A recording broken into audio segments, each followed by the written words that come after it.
எதை சொல்ல நீ வேணா போய் திராவிடர்கள்ட்ட இன்னைக்கு டிஎம்கே இதில் போய் பேச, இந்த பக்கத்து விட்டு பசுமாடு கண்ணு ஓட்டுருக்குன்னு சொல்ல, பெரியார் தான் காரணம். நேற்று நிகழ்ச்சி ஒன்றில் பேசிய நாம் தமிழர் கட்சி ஒருங்கிணைப்பாளர் சீமான் பெரியாரை மீண்டும் தாக்கி பேசியுள்ளது திமுகவினர் மத்தியில் கடும் அதிர்ச்சியை ஏற்படுத்தியுள்ளது. இன்னொரு இப்போ ஒருத்தர் நம்மால் வந்திருக்கான், நம்ம உடன் பிறந்தவன், பெரிய சீட்டு இங்க இருந்து எடுக்கிறாப்ல, எடுத்து மண்ணரிப்பா மீனரிப்பா நீடாமங்கலமா பீடாமங்கலமா இளவு ஒரே குழப்பமா இருக்கு. என் பங்காளி வடிவேல் சொல்ற மாதிரி பாரதி ராசாவா பாரதி யாரா அவரே கன்வியூஸ் ஆயிட்டாருங்கிற மாதிரி. நாமக்கல் வரல, சென்னை மாகாணம் வரல, மகாணம் ஆயிருது. என்ன பண்றதுன்னு தெரியலையே.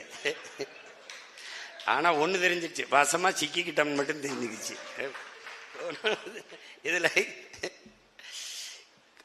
காலங்காலமாக வஞ்சித்து வீழ்த்தி ஏமாத்தி எதை சொல்ல நீ வேணா போய் திராவிடர்கள்ட்ட இன்னைக்கு டிஎம்கே இதில் போய் பேச, இந்த பக்கத்து விட்டு பசுமாடு கண்ணு ஓட்டுருக்குன்னு சொல்ல, பெரியார் தான் காரணம்.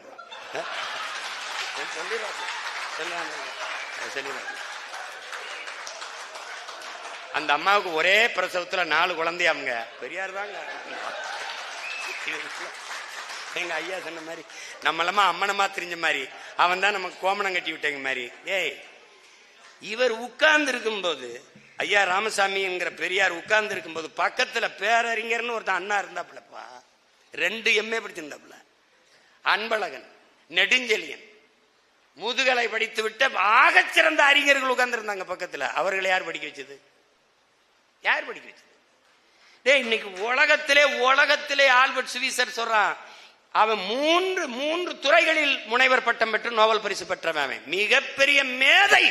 அவன் சொல்றான், நான் வாழ்நாள்ல எவ்வளவோ புத்தகங்களை படிச்சிருக்கேன், ஆனா இந்த மாதிரி மனித வாழ்க்கைக்கு நன்னெறி சொன்ன ஒரு நூலை நான் படிச்சதே இல்லைன்னு. அது நமது பாட்டனார் எழுதின திருக்குறள் தான். அந்த திருக்குறளை அவன் எழுதினது சும்மா 2000 ஆண்டு இருக்குங்கிறான்.